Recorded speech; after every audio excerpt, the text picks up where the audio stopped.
my life. From the beginning of my life, I want you to set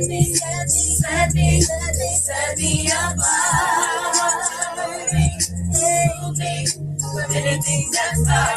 Please change your heart within me to guide my heart and lead me to that spirit and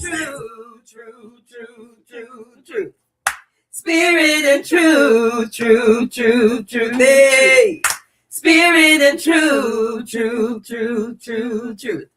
Spirit and truth.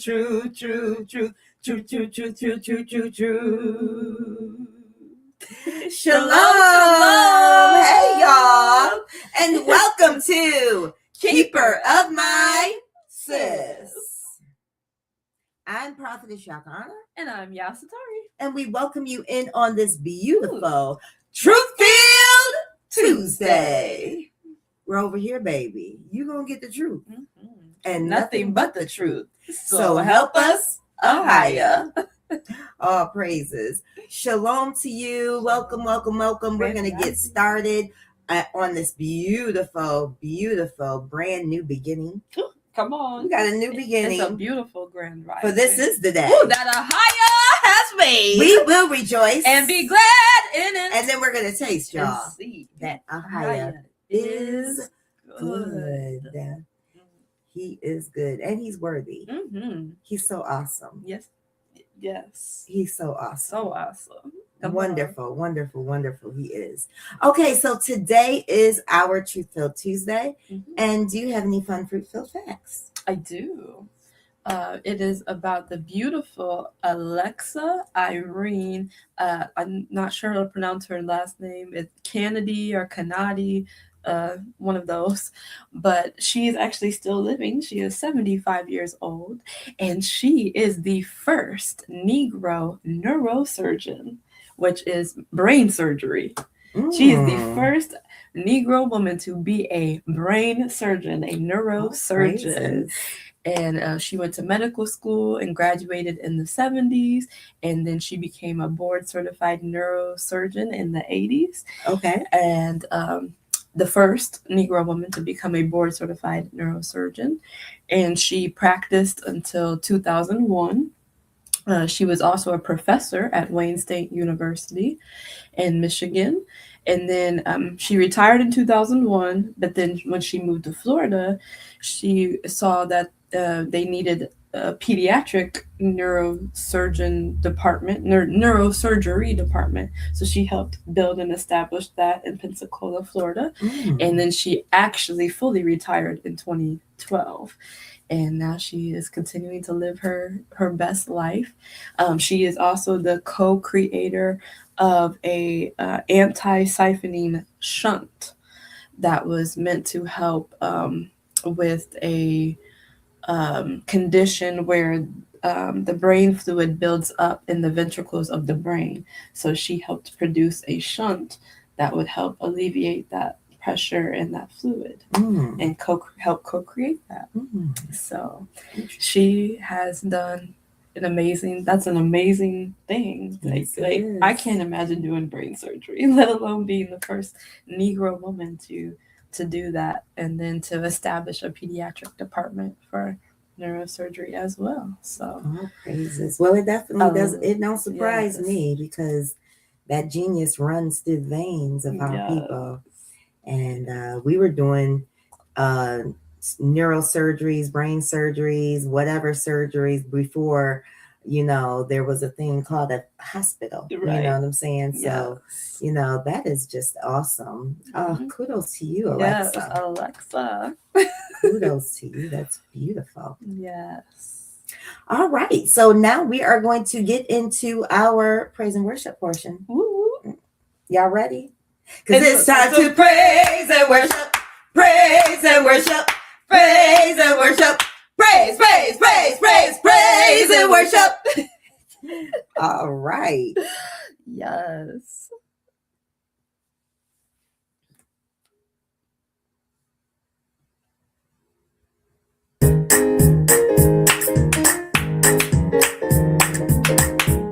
This is the day.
will rejoice. We will rejoice and be glad in it. And be glad in it. This is the day that YAHUAH has made. We will rejoice and be glad in it. Oh, this is the day that YAHUAH has made. I will enter his gates with thanksgiving in my heart. I will enter his courts with praise. I will say this is the day that YAHUAH has made. I will rejoice, for he has made me glad. He has made me glad. He has made me glad. I will rejoice, for he has made me glad. He has made me glad. He has made me glad. I will rejoice, for he has made me glad. This is the day. This is the day that YAHUAH has made. That YAHUAH has made. We will rejoice. We will rejoice and be glad in it. And be glad in it. This is the day that YAHUAH has made. We will rejoice and be glad in it. Oh, this is the day. This is the day that YAHUAH has made. I will enter his gates with thanksgiving in my heart. I will enter his courts with praise. I will say this is the day that YAHUAH has made. I will rejoice, for he has made me glad. He has made me glad. He has made me glad. I will rejoice, for he has made me glad. He has made me glad. He has made me glad. I will rejoice, for he has made me glad. This is the day. This is the day that YAHUAH has made. That YAHUAH has made. We will rejoice. We will rejoice and be glad in it. And be glad in it. This is the day that YAHUAH has made. We will rejoice and be glad in it. Oh, this is the day. This is the day that YAHUAH has made. That YAHUAH has made. That YAHUAH has made. That YAHUAH has made.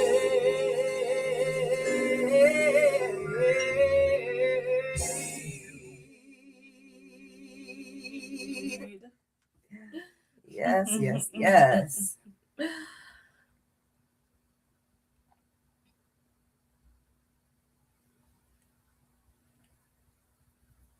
Tired of dragging space heaters around in winter and dealing with bulky window AC units in summer?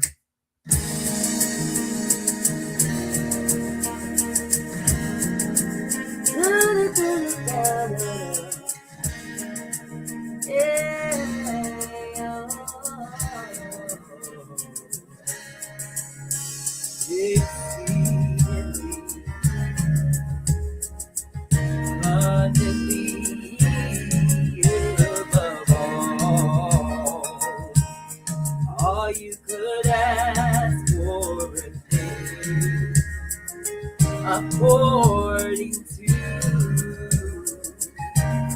power that worketh in you. Yeah, God is able to do just what he said he would do. Gonna fulfill every promise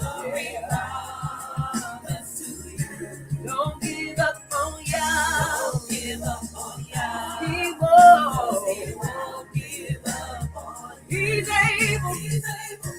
Hey. Whoa, whoa, whoa, whoa.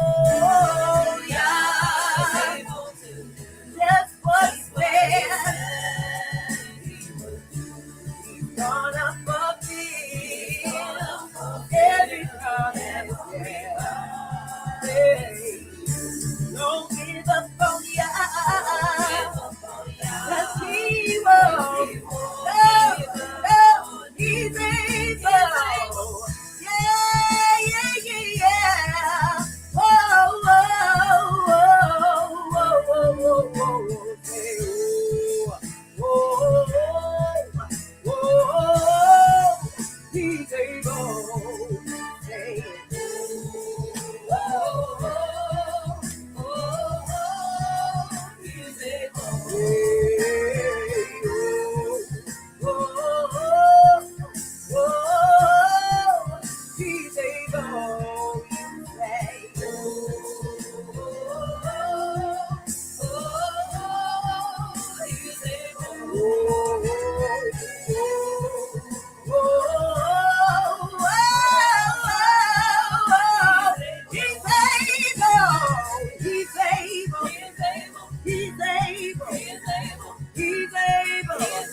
Yes, he is. I've tried it. Anybody tried it? He's able. He's able. Whatever you need, he will provide. Whatever you want, he will provide. He's able. He's able. He's able. He's able. Ask your mama. He's able. Ask your daddy. He's able. He's not a man that he lied. Whatever he said, he's gonna do it. Don't give up on you. Whoa, whoa, whoa, yeah. Don't give up on you.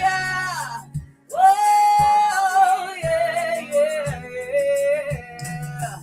Don't give up on ya. He's able to do exceedingly, abundantly, above all you can ask to think. Don't give up now. Oh, yeah. Don't give up on ya. 'Cause he won't give up on you. No. Don't give up on ya. 'Cause he won't give up on you. He's able.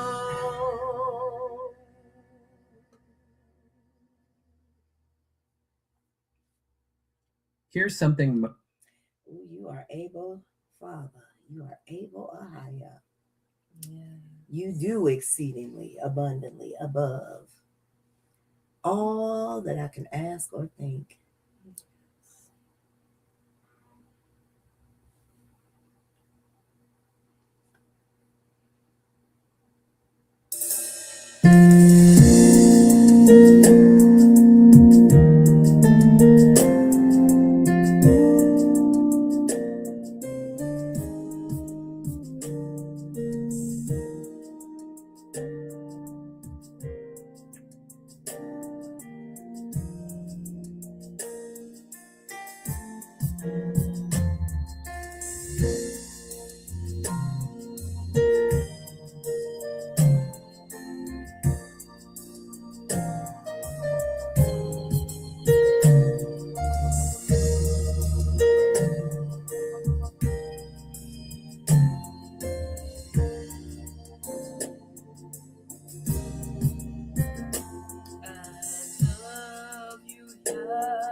And I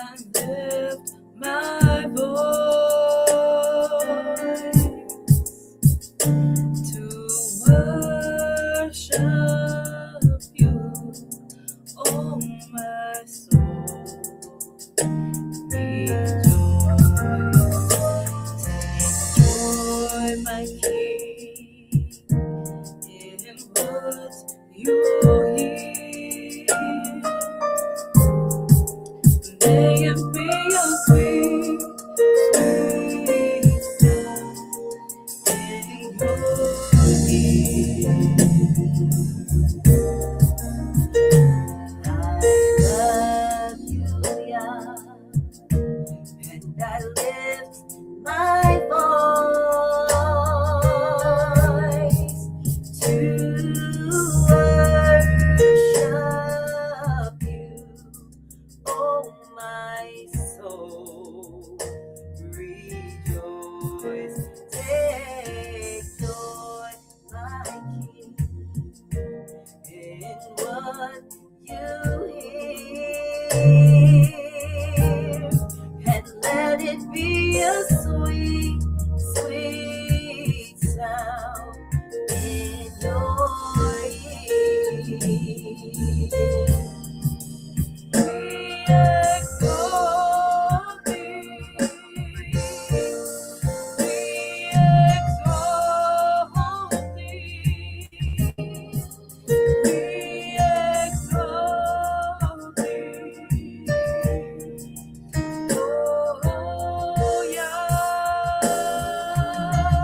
I lift my voice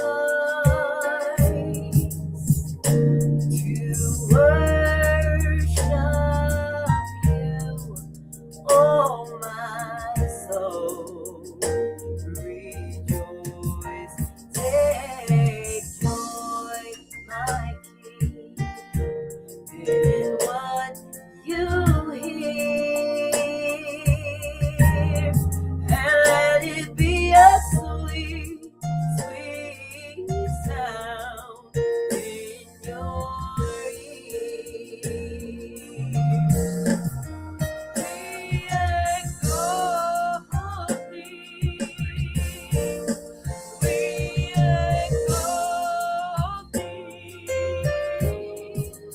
We exalt thee. Oh, Yah. We exalt thee.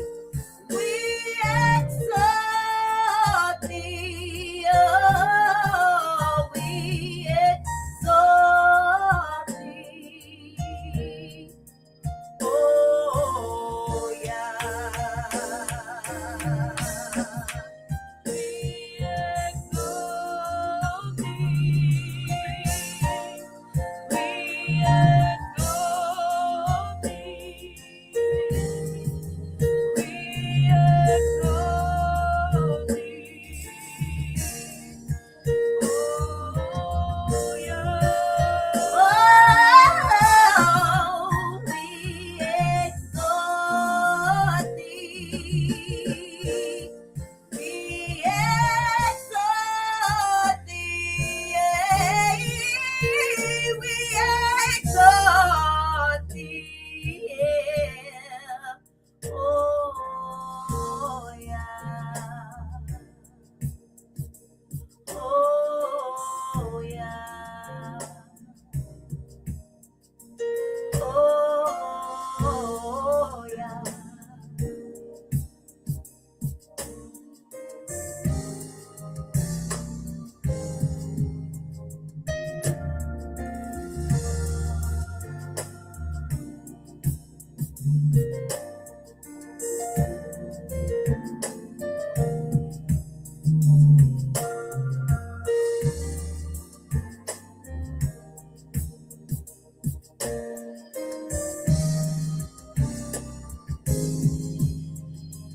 We exalt thee. We exalt thee. We exalt thee. Oh, yeah. We exalt thee. We exalt thee. We exalt thee. Oh, yeah.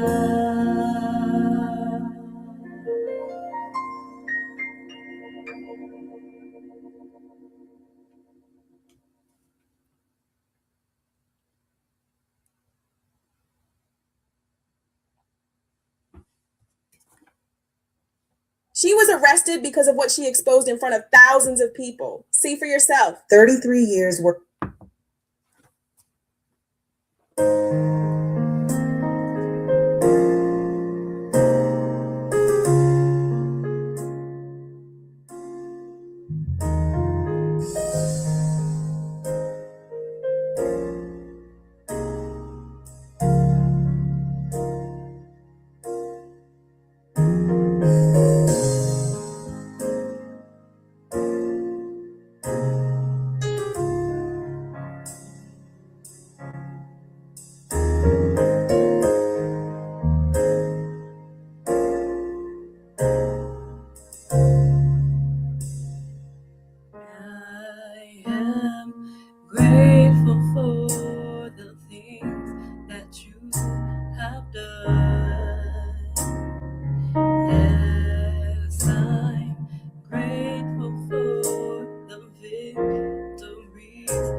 about your words,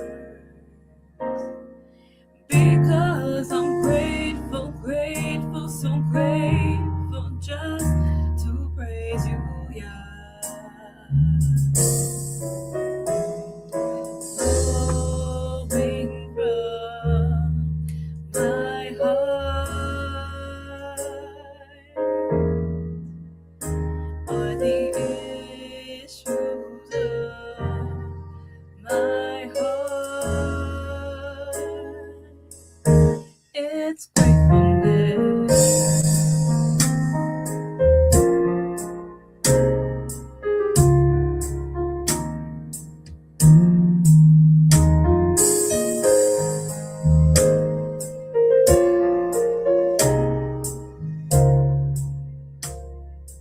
I am grateful for the things that you have done. Yes, I'm grateful for the victories we've won. I could go on and on and on about your word, because I'm grateful, grateful, so grateful just to praise you, Yah. Flowing from my heart, yeah, are the issues of my heart is gratefulness.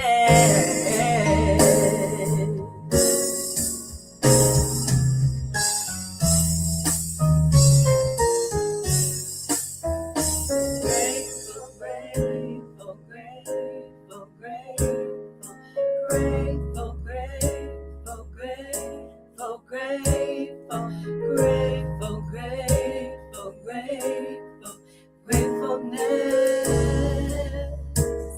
is flowing from my heart. Grateful, grateful, grateful, grateful, grateful, grateful, grateful, grateful, grateful, grateful, grateful, gratefulness is flowing from my heart. Grateful, grateful, grateful, grateful, grateful, grateful, grateful, grateful, gratefulness is flowing from my heart. Grateful, grateful, grateful, grateful, grateful, grateful, grateful, grateful, grateful, grateful, gratefulness is flowing from my heart, flowing from my heart are the issues of my heart, flowing from my heart are the issues of my heart is gratefulness.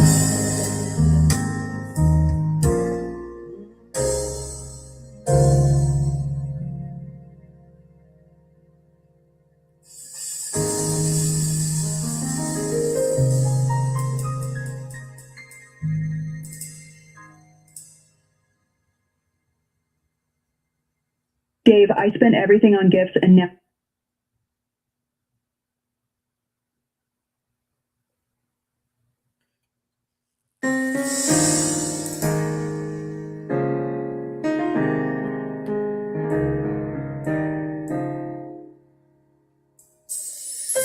I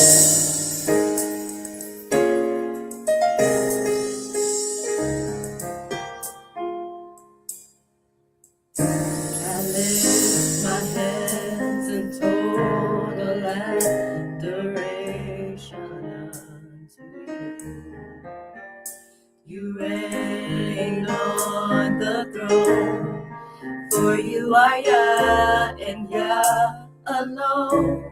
Because of you, my cloudy days are gone. I can sing to you this song. I just want to say that I love you more than anything. I lift my hands in total adoration unto you. You reign on the throne, for you are Yah and Yah alone. Because of you, my cloudy days are gone. I can sing to you this song. I just wanna say that I love you more than anything. Love me in your arms. You are my shelter from the storm. When all my friends are gone, you were right there all along. I've never known a love like this before. I just wanna say that I love you more than anything. I love a higher, I love a higher. I worship in the Lord. Just wanna tell you, I just want to tell you that I love you. Yeah, I love you more than anything. Ooh, I love a higher, I love a higher, and I worship in the Lord. Just wanna tell you, I just want to tell you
Shalom, family, and welcome in.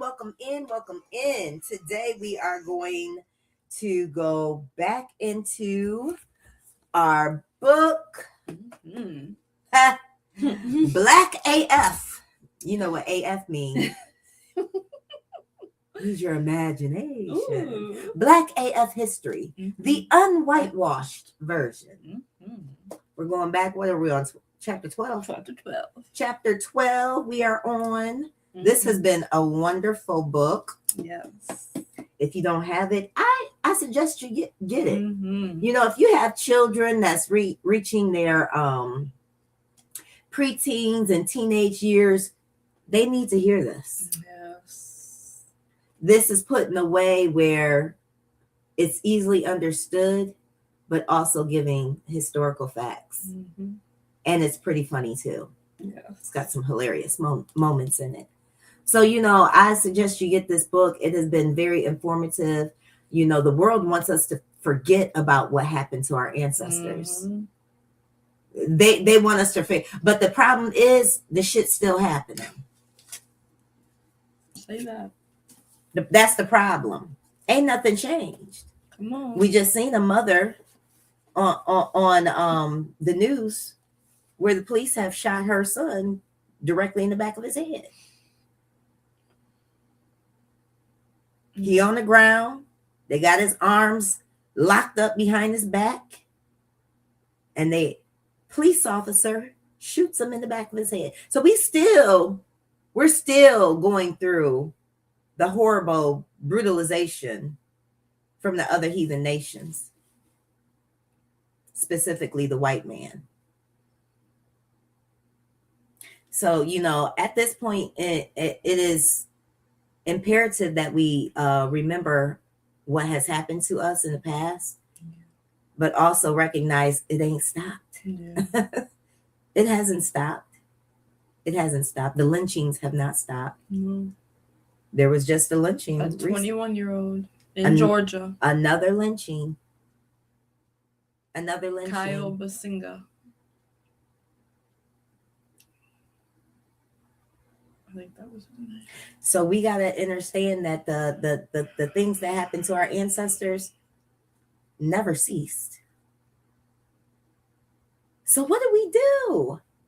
What do we do? We just sit back and continue to allow it to happen? No, absolutely not. See, Christianity told you wait on Jesus. That's the problem. Your nonviolent ass. Christianity has taught you to wait on Jesus. Jesus fix it. He'll deal with our enemies. But guess what? Ahia says, I work the power that's within you. I gave you power to take what? Dominion. Subdue. Subdue means to beat ass.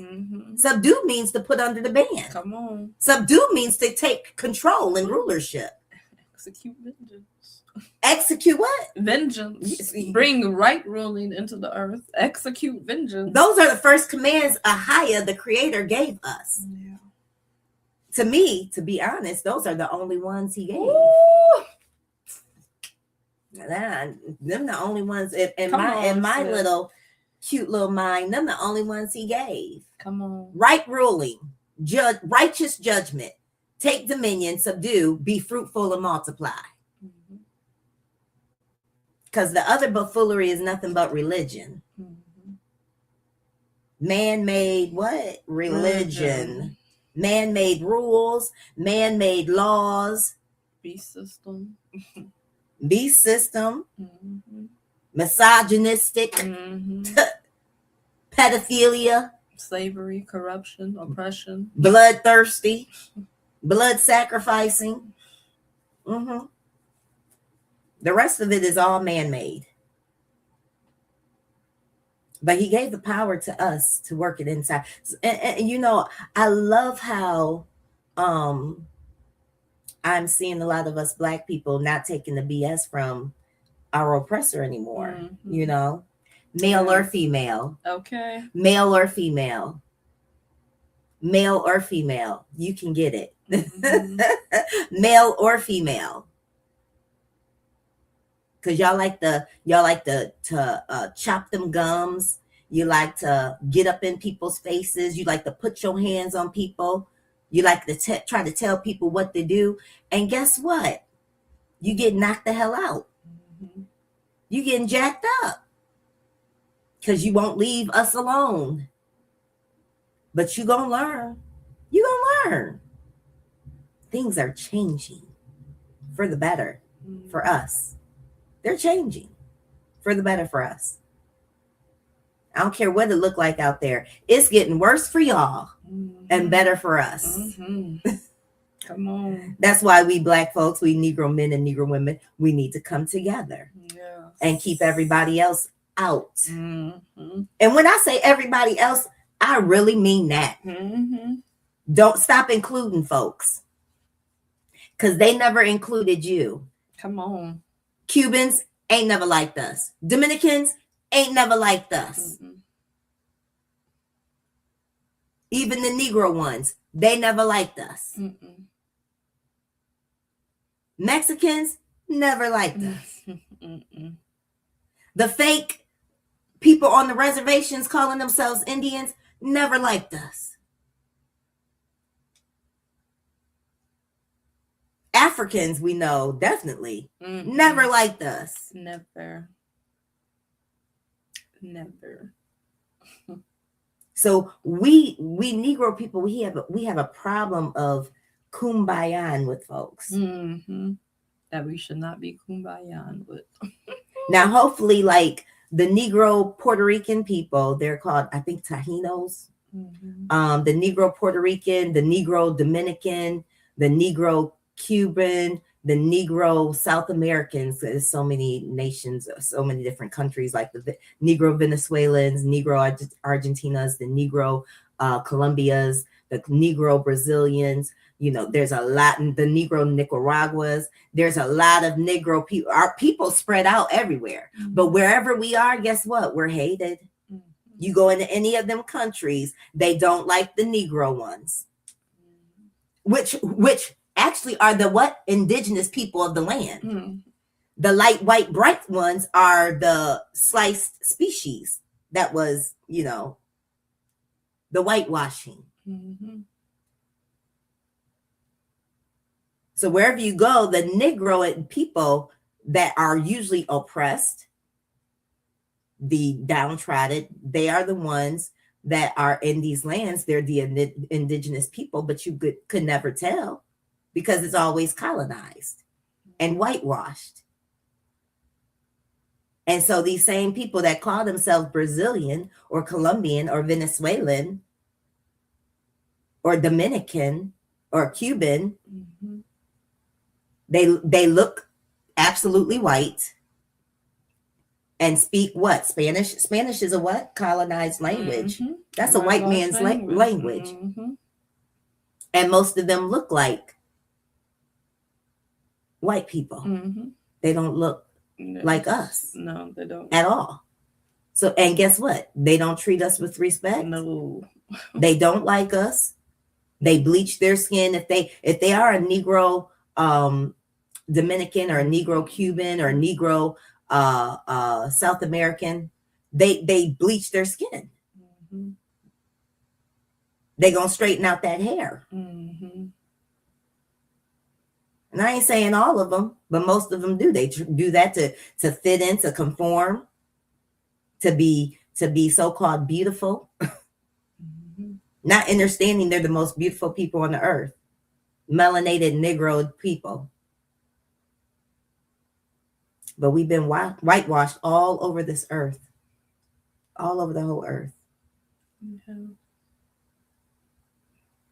And we need to come together somehow. But we are going to come together. Don't get it twisted. Yeah. We are going to come It's together. happening. It is happening. And I'm excited about Me too. us gathering together. Yes. I'm excited. Of our people getting tired Yes. of what we've been going through and demanding that it come to an end Mhm. and we get all of our stuff back. Yeah. today, like even in our little city, which I'm so totally shocked, this man, he brought together a Black community. What do you call it? Not really a council, but group or a group, council, yeah, or- Black community group he's bringing together, which is awesome. So if you don't know anything about it, Sanduskyans, if you are a Negro man or Negro woman, get on it, because I believe we might be doing, I know we're gonna be doing some powerful things in this group that's being formed. But today, I think at 4:30, Dr. Richard Kuntz is having a meeting of the topic that he's bringing out, which is to help us to understand AI. And that's going to be today here in Sandusky at 4:30 at Second Baptist Church. So if you're in the Sandusky area, if you live in Sandusky, you're a Negro man, Negro woman, I advise you to come on out and get this information, because a lot of us don't know about AI. Right. And we probably should know some things. We need to get in position and get knowledge of what's coming, because this is here. It's not even coming, it's here. Right. The AI technology, the AI currency, all these things that it's coming. So what are you going to do when they take away cash money? What are you going to do when they're not even using credit cards? Oh boy, what you gonna do? You know, so I'm excited about him bringing out this information, so we can have a better understanding of what AI is, how it operates, how it works. But but this group is not just dealing with that type of thing. They're dealing with environmental, they're dealing with financial, they're dealing with the educational system in our area. And when us Black people in Sandusky, we can come together and make some major changes. I know we can. We have a group of people here in Sandusky that we could probably take this place over for real. And when I say take over in the commissioner's position, the mayor's position, and all of the electoral positions, and then even just have a huge rank in the educational system, and just change things. Sandusky needs a change. We've been ran by the same folk forever. And we are a big population in this area. Come on. But our voice is not heard. And I believe it's time to make our presence known. Not just our voice, make our presence known from here on out. Yes. Not just for a moment, but from here on out, so we can leave our children a legacy, and leave our children a sound foundation that they can build on, where they're extremely excited about being Black, and our children are excited about building more Black history in this area called Sandusky, Ohio. So I'm excited about what's going on in this area. Me too, sis. You got anything else? Me too. More and more of our people are waking up and coming together, and it is a beautiful thing. And we are starting to see the major shift. It's in the midst of happening. So it is a very exciting time, and I'm glad that more people are opening up their eyes, to our history and to what we need to, and waking up to what we need to do going forward. Yes. While you were speaking, we are the majority. We are the majority, but yet, like you said, in all these positions, who do you actually see? The heathens, the white people. Why? If we are the majority, then why is it not us in these positions and making these decisions? That's what I want to know. Because we got to take it by force. We got to take it back by force. And so we've been conditioned to be not in position. We've been conditioned and brainwashed to be controlled. You know, we had that spell word over our head, minority. Mm-hmm. And that's a spell word that they casted on us, knowing that we were the majority, always have been the majority. And minority means minor, can't govern yourselves. Mm-hmm. So as long as we have that curse word on us, you need to take that curse word up off you. You're not the minority. We're not the minority. Mm-hmm. We are the majority. Mm-hmm. We are the majority. And when we take back our power and you know, come together, position ourselves, Mm-hmm. we take those positions back. Mm-hmm. Come on. Take all of that, all those positions, everything that they are in control of, we gotta take it back. Mm-hmm. We gotta take it back. And not by nonviolence. We gotta take it back by force. Because they're not nonviolence. You can't meet violence with nonviolence. That doesn't even make sense. Mm-mm. That don't make sense. Makes no sense. Yeah. Has it happened yet? Because y'all, look, we've been walking around nonviolent for a long time. Has it helped? No, it hasn't. So now we got to change. There's major changes we need to do, and a lot of our men and women, we are getting comfortable with the idea of fighting. Mm-hmm. Come on. And thank you for being one of those people, encouraging our people to get comfortable with fighting, to get strong and powerful and ready. Yes. Because I was one of those people that had to learn how to be comfortable with fighting. Because, like you said, that's how we was conditioned. Oh, you know, non-violent, be peaceful, a peaceful protest. But no, we have to fight. Exactly. So thank you for sparking that fire in our people. We got to be strategic. Come on. We got to bring strategy. Come on. Wisdom. We are very cunning people. Mm-hmm. Honey. They don't we're not the king of the jungle for no reason. You know what I'm saying? We are a highest, greatest creation. Mm-hmm. So we are a highest, greatest warriors. We subdue animals and we subdue nations.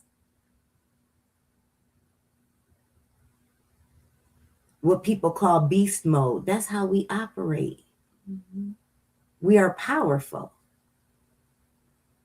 More powerful than any other nation on this earth. That's why it takes all of them to gang up on us. Mm-hmm. It takes all of them to gang up on us. Mm-hmm. Like I said, when they have their little United Nations meetings, we are not represented at all. Mm-hmm. Why? Because they are there to make sure that they keep us oppressed. Mm-hmm. Every nation on earth is represented, except for the Negro man and the Negro woman. Mm-hmm. That's how powerful we are. It takes all of them to come against us. Mm-hmm. And that's what's been happening. What is it? I think Psalms 83. Mm-hmm.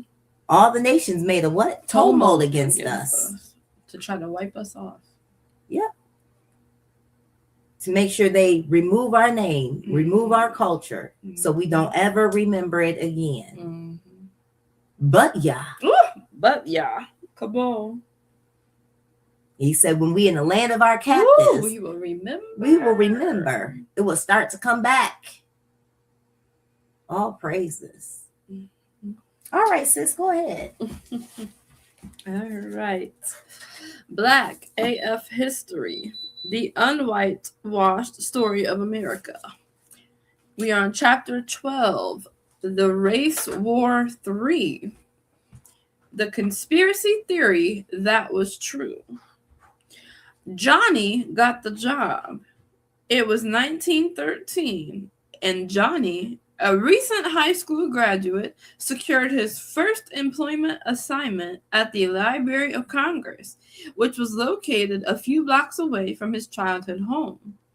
The position was also within walking distance of George Washington University, where Johnny had just enrolled as a freshman. Because of a stutter that had earned him the nickname Speed, prospective employers had rebuffed Johnny, but this new gig didn't require face-to-face communication.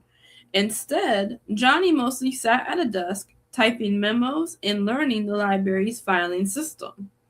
By the time Johnny earned his Master of Law in 1917, he had become one of the federal institution's most diligent workers, impressing supervisors with his work ethic and his expertise in cataloging the institution's massive book collections.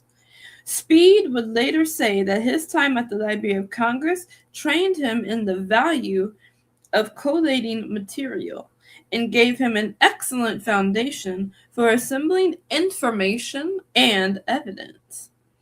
After he graduated, Speed took his talents to his new gig, hunting potential enemies in the United States for the Justice Department's War Emergency Division, where he earned $900 a year. Speed's boss, Thomas, was a virulent segregationist who rose from the academia's ranks to become one of the country's most respected white supremacists. In his previous job as president of a prestigious university, Thomas successfully ensured that his beloved Princeton would be the last Ivy League university to admit Black students. Thomas had also famously written one of the more popular American history books that reinforced the national belief in Black racial inferiority. In it, he argued that the racial terrorism of Reconstruction was caused by white supremacists' instinct of self-preservation to rid themselves by fair means or foul of the intolerable burden of governments sustained by the votes of ignorant Negroes. Thomas was progressive in one aspect. However, he loved new gadgets. In 1915, Thomas invited Speed's frat brother, Thomas Dixon Jr., a Klansman, writer, and great-granddaddy of white nationalism, to host a screening of the film adaptation of his novel, The Klansman. The movie is generally considered the first Hollywood blockbuster. Perhaps nothing was more of a catalyst for the Ku Klux Klan's resurgence in the 1920s than this movie, Night, for one of the most racist films in the history of American cinema. And its theatrical debut took place at 1600 Pennsylvania Avenue in Washington, D.C. Speed's boss, none other than the President of the United States, Thomas Woodrow Wilson. Oh, jeez. When Thomas Woodrow Wilson, the 28th president, held the White House's first movie screening for The Birth of a Nation, he said it was like writing history with lightning. Thomas and Speed were kindred spirits. They loved America and both harbored a deep affection for white supremacy.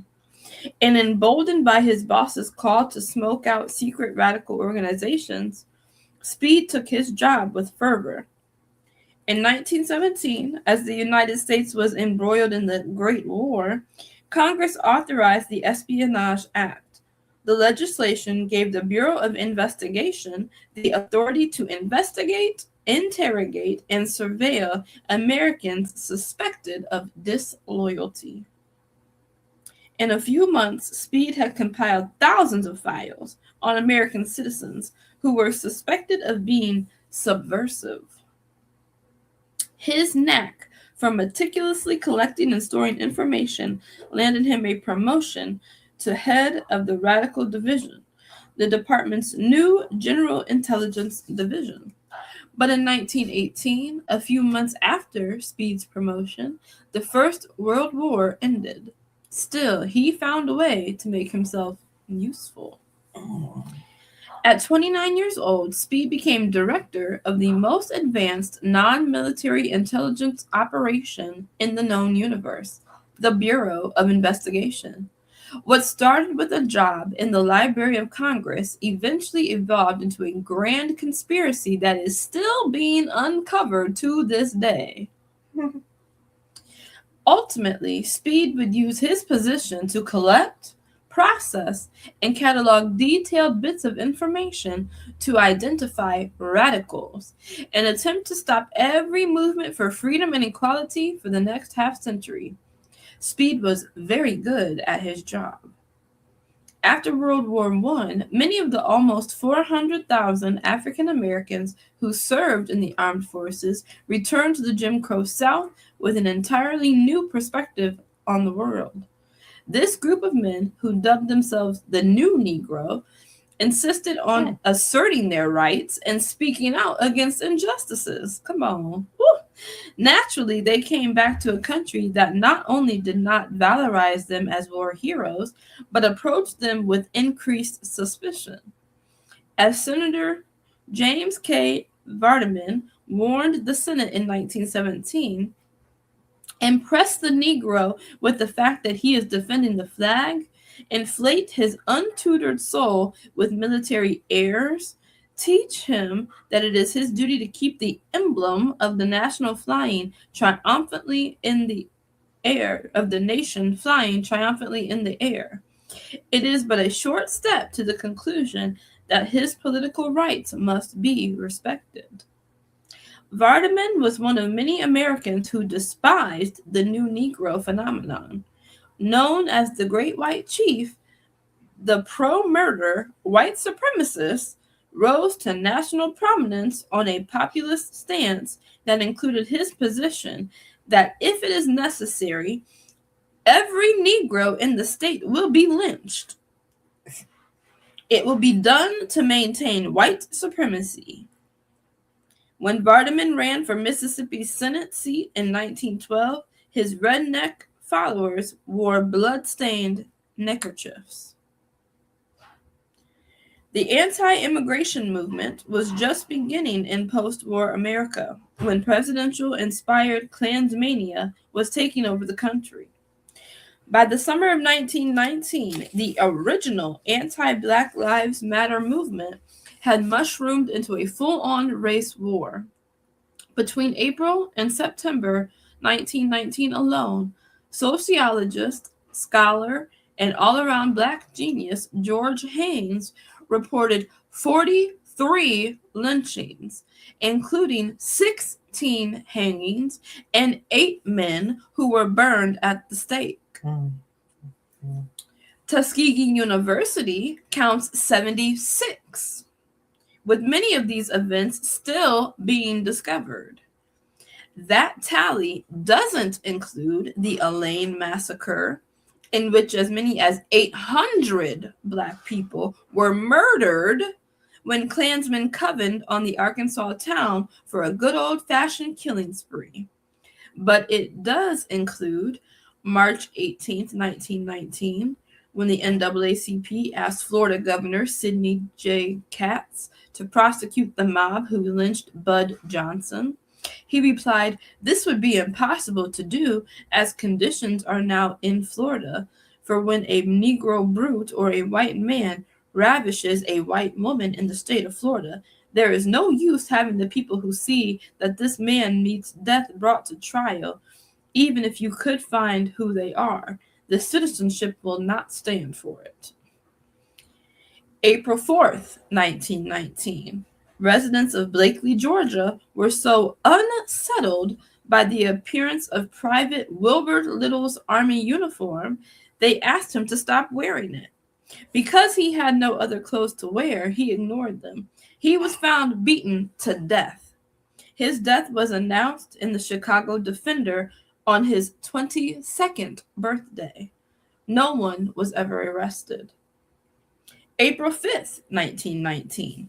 Daniel Mack, a Black veteran, brushed up against a man on market day. They sentenced him to 30 days on the chain gang. A white mob broke into the jail and took him to the edge of town, beating him all the way there. Max survived by playing dead. No one was ever arrested, and it never made the newspapers because, as it turns out, the people of Sylvester, Georgia rioted all the time. June 7th, 1919, in Macon, Mississippi, a white mob beat a principal, a businessman, and other prominent black people because they heard the black workers had asked for better working conditions and brought up a crazy idea called a minimum wage. They whipped all the blacks and literally turned the town all white. July 10th, 1919. After a long view, Texas lynch mob killed Lemuel Longview for making indecent advances toward a white woman. Whites attacked a black man whom they believed had reported the incident to the Chicago Defender. Then they set the black neighborhood on fire and killed at least 4 men. The governor eventually ended the riot by declaring martial law and arresting 21 black people. August 29th, 1919, in Caldwell, Georgia, whites burned 3 black churches and a lodge, killing at least 1 person because they heard a rumor that a black leader would rise up and wipe out the white people.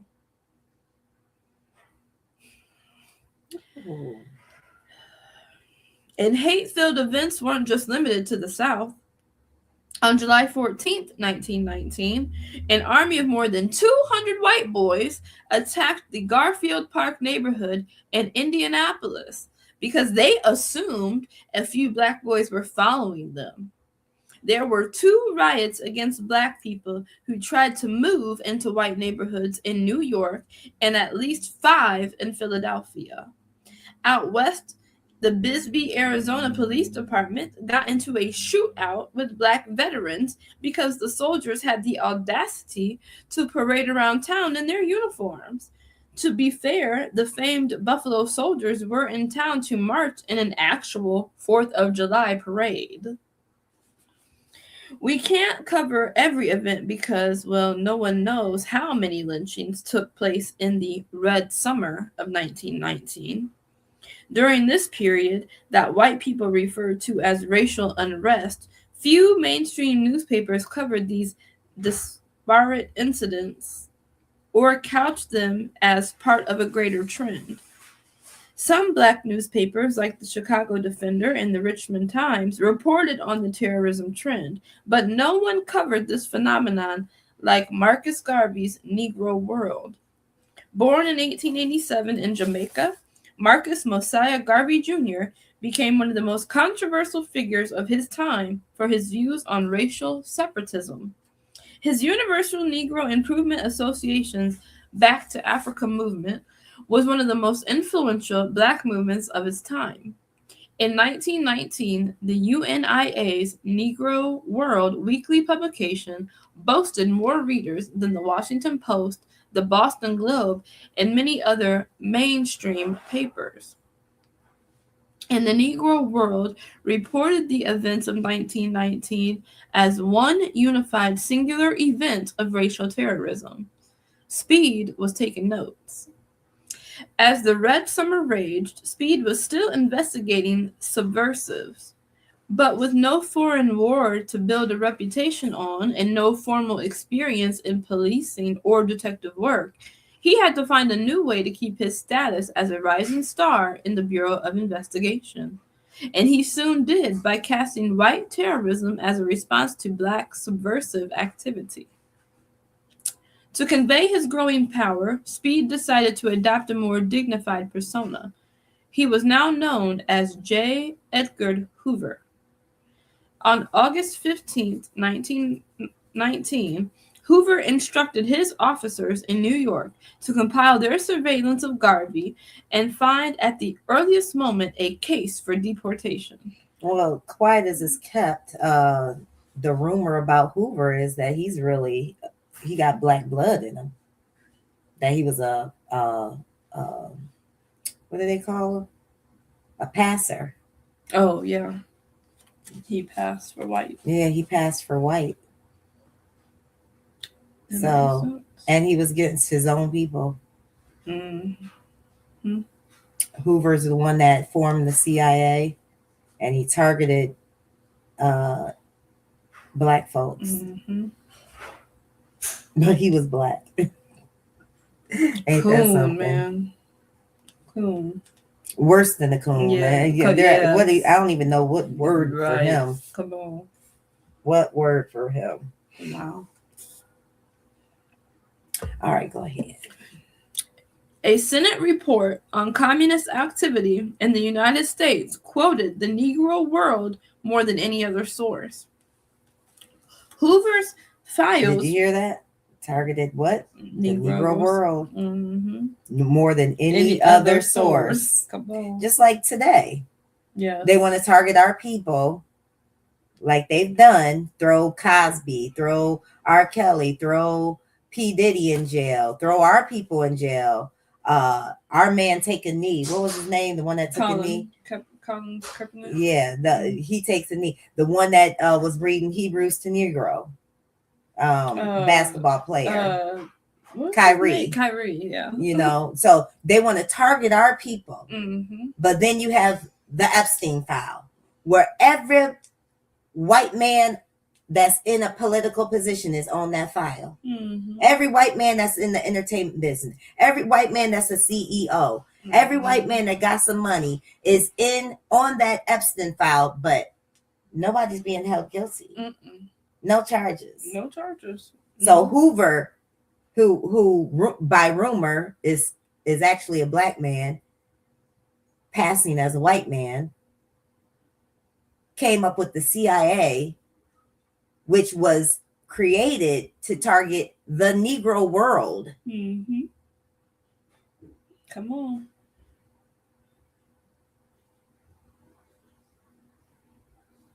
So from the top of this whole thing, the whole system is corrupt. So all of y'all sitting up there thinking that we gonna get justice from this corrupt system, is it any different? If you put Obama back in office, is it any different? Mm-hmm. If you put a black man or a black woman in office, is it gonna be any different? No, it's not. Not at all. Because they're a puppeteer. Mm-hmm. They're being controlled by something. Mm-hmm. Come on. They're being controlled by the elite, by the reptilians, by the fake Jewish people who are not even human. Mm-hmm. They have reptilian blood. Yeah. I seen that video that where they did the testing, the swab mm-hmm. of a lizard. They did a DNA testing of a lizard. You didn't see that? No. They did a DNA testing. White folks did a husband and wife did DNA testing on a lizard, reptile. And it came back 60% Ashkenazi. Whoa. 60% Ashkenazi. And then the other 40% was other European DNA. Mm. Come on. And confirmation. They say the what is it? RH? Not DNA, but it's RNA. mRNA. Not mRNA. There is a blood type that is not human, and they know it's called RH&A or something like that. RH&A, and they're not human, and most white people have that blood type. Mm-hmm. Come on. A lot of them, and not just white people, the white Asians. Mm-hmm. Come on. All of the people that have been created, spliced. From them, yeah. And a lot of them grow tails. Mm-hmm. Come on. A lot of them have tails. So that just lets you know what has tails. Animals have tails. Come on. Mm-hmm. They're not human. They're not human. All right, sister, go ahead. Hoover's files repeatedly referred to a Negro World article insisting that Black men all over the world should prepare to protect themselves. Negroes should match fire with hellfire. The Negro must now organize all over the world, 400 million strong, to administer our oppressors' Waterloo. This sounded too much like Black power. You know what was about to happen. In April 1921, 26-year-old J. Edgar Hoover became deputy head of the Bureau of Investigation. The following year, Marcus Mosiah Garvey was charged with mail fraud. Garvey was convicted for mailing a radical leaflet to a Hoover informant. Mail fraud? Yes. That's as best as they could come up with? Mhm. Mail fraud. Okay. However, no one ever presented this brochure in court, and the informant could never quite recall what was in the envelope obtained by prosecutors. Garvey was free on appeal until March 1925, 9 months after Hoover was named director of the Federal Bureau of Investigation, when he was imprisoned in the Atlanta Federal Penitentiary. When he was released in 1927, he was deported to Jamaica, where he was elected to serve on Kingston's city council and established the country's first modern political party. Marcus Garvey would not be the last Black revolutionary targeted by Hoover. Rosa Macaulay was 6 years old during the Red Summer. She recalled nights staying up late with her grandfather as he sat by the door with a shotgun, protecting the family during Klan raids in rural Alabama. But Macaulay was not afraid. When asked by a biographer why she couldn't sleep, she says she was waiting for her grandfather, a devout member of the Universal Negro Improvement Association, to fulfill one of her childhood dreams. I wanted to see him kill a Ku Kluxer, she explained. He declared that the first to invade our home would surely die. Come on. The injustices suffered by Garvey would guide Macaulay's life. As a young woman, she said she talked and talked of everything I know about the white man's inhuman treatment of the Negro. 36 years after the Summer of Evil, she would board a Montgomery bus and change the world. By then, the Garveyite was known by her married name, Rosa Parks. Bus rides would become a recurring theme of the civil rights movement. Segregation on public transportation was outlawed by the Supreme Court cases Morgan versus Virginia and Boynton versus Virginia. However, states, cities, and the South in general refused to enforce the laws. Peaceful protests were organized by the Congress of Racial Equality and the Student Nonviolent Coordinating Committee to test these laws in 1961. It was a brilliant move because the Freedom Riders were a strategically diverse coalition. On each bus were one interracial couple sitting together, one Black person sitting up front in the whites-only section, one person sitting in the back abiding by the white supremacist segregation rules, other activists scattered throughout the bus. Every Freedom Rider had a specific task in the action. Police officers wouldn't necessarily arrest people for breaking segregation laws, not because it was too overtly racist, but because segregation on interstate transportation had already been deemed unconstitutional. So Southern cops would arrest Black people who dared break the rules of Southern inhospitality for disturbing the peace and other made-up rules. However, they couldn't press charges if a Black and white couple were willingly sitting together. Plus, nothing makes a racist matter than seeing interracial unity. The person stationed in the back abiding by the You know what makes them matter than that? Black unity. Come on. Black unity makes them matter than interracial unity. Yeah, they want that. They do want that. Yeah. But Black unity is what They really don't want. They hate Black unity. That's what they really That's fear, what they don't want. Come on. Bring it out. The person stationed in the back, abiding by the rules, was tasked with calling the Congress of Racial Equality in case the shit hit the fan. And shit always hit the fan. Back then, 86% of fans were involved in shit-hitting episodes. I like this book. Michael funny. He is. For instance, when the first Freedom Riders bus arrived in Anniston, Alabama in 1961, policemen organized a welcoming committee with the Ku Klux Klan. Before they attempted to murder people for the crime of bus riding, many of the Klansmen had just come from church. All you churchgoers, y'all worship the same God. We're all one people. Y'all some idiots. God loves everybody. We're all brothers and sisters. And here the Klans member come from church, worshiping the same Jesus you worship, praying to the same God you pray to kill folk for sitting on the bus. That's just peachy. Go ahead, sister. This holy group attacked the Freedom Riders on Mother's Day. Oh, wow. Excuse me, y'all. These terrorists started by throwing a homemade firebomb on the bus. When the Freedom Riders ran out to escape, a mob of local white people were waiting to do mob-like activities. They attacked the riders en masse, hospitalizing some.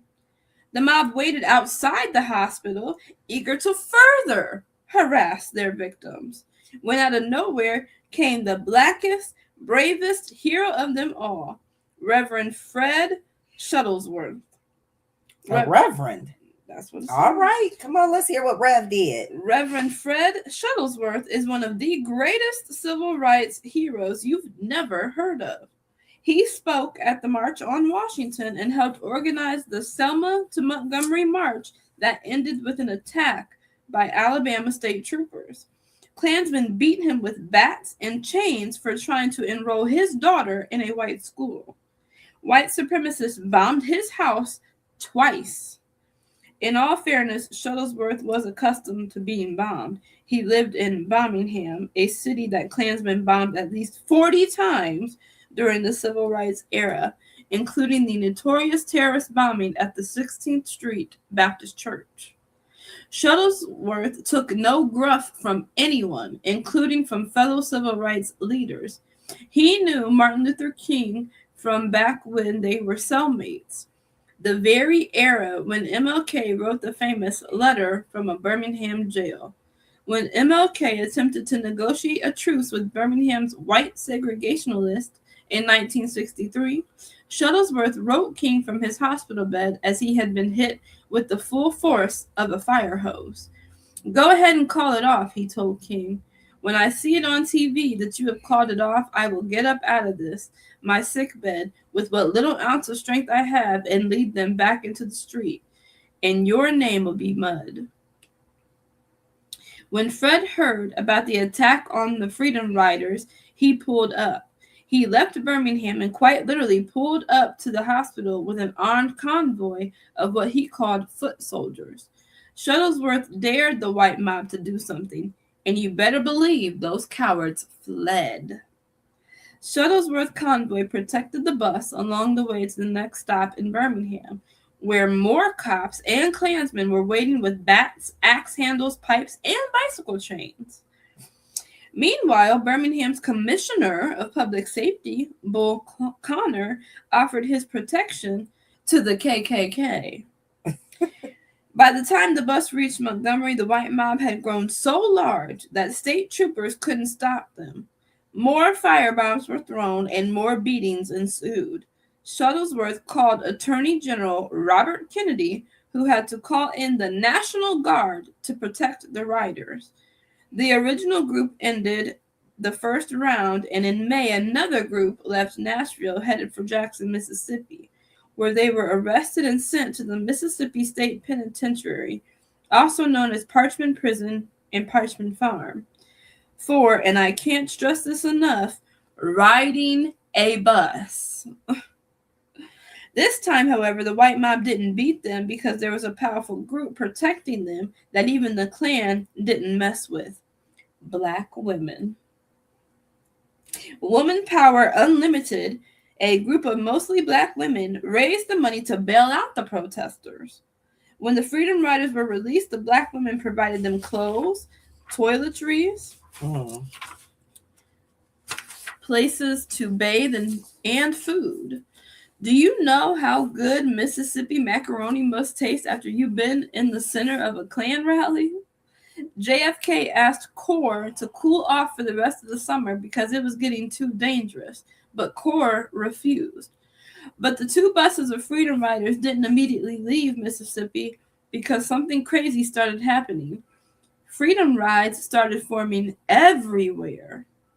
The racist opposition to the simple act of sitting down on a bus had become a national story. All across the country, people started forming their own version of freedom rides. They boarded buses, sat down in segregated restaurants, protested injustice, and developed a multiracial coalition. Speed was watching. On Wednesday, July 12, 1961, 5 defendants in a Little Rock, Arkansas courtroom had a decision to make.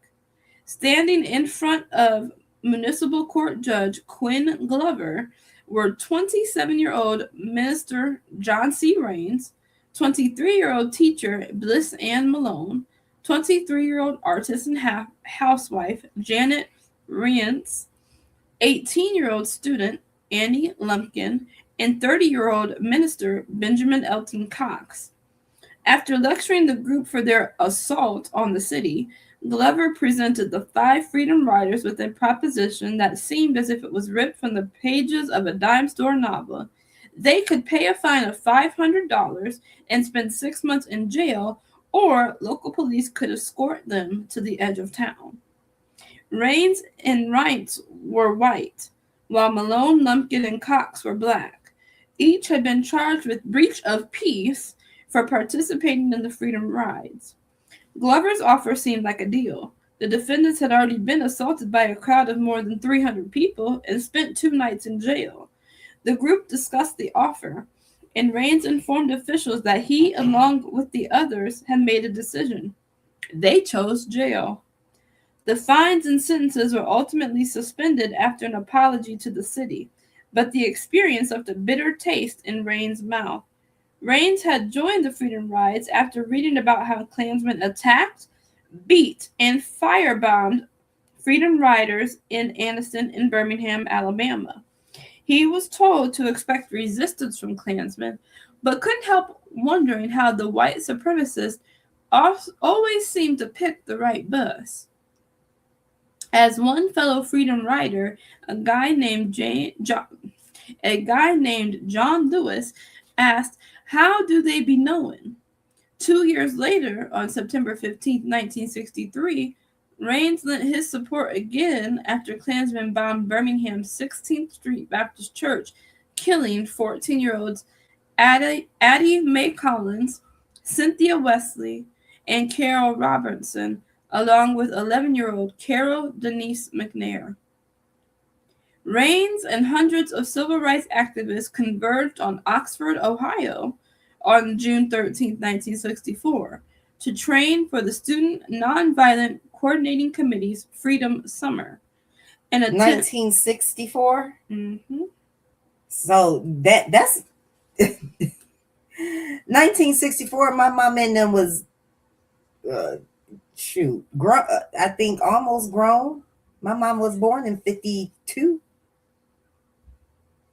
My daddy was born in 53. My husband born in 56. So this stuff is in my parents, my husband, y'all mama and daddy's lifetime. Mm-hmm. Some of y'all lifetime. 1964, we still fighting. Mm-hmm. Like for real fighting. Mm-hmm. Go ahead, sis.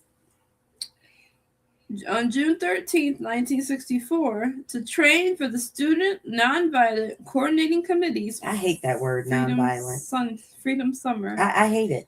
I hate it. I hate that word, nonviolent. violent. Yes. When these a-holes have been so violent towards us, Come on.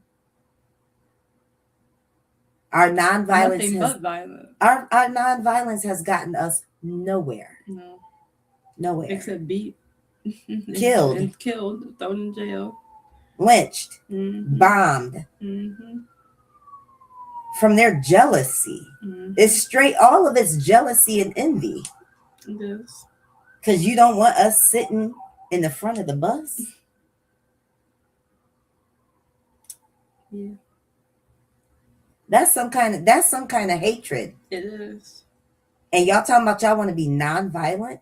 Go ahead, sister. In an attempt to register voters in a state notorious for using terrorism to disenfranchise Black voters, 6 civil rights activists would be murdered that summer, including James Chaney, Andrew Goodman, and Michael Schwerner.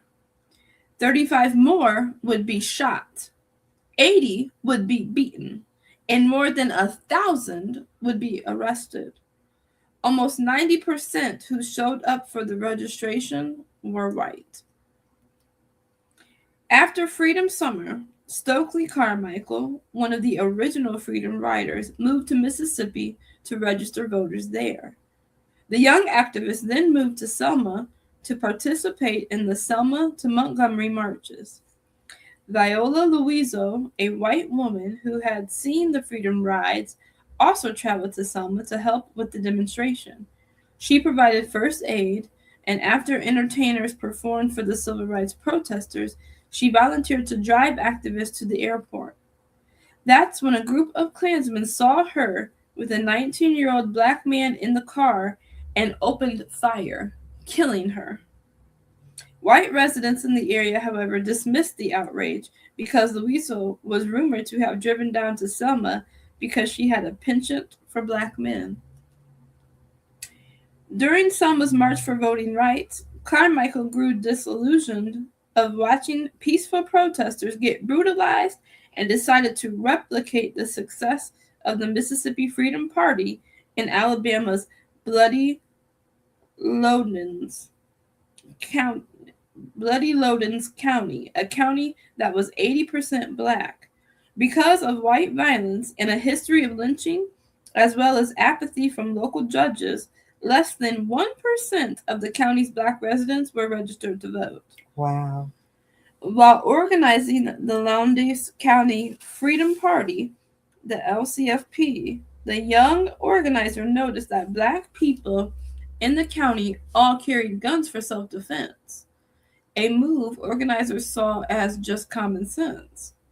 Because of their grassroots organizing, door-to-door registration efforts, and bi-weekly political workshops, by the spring of 1966, Lowndes County's electorate was majority Black. With their help, the Black voters eventually elected the county's first Black sheriff, John Hullett, in 1970.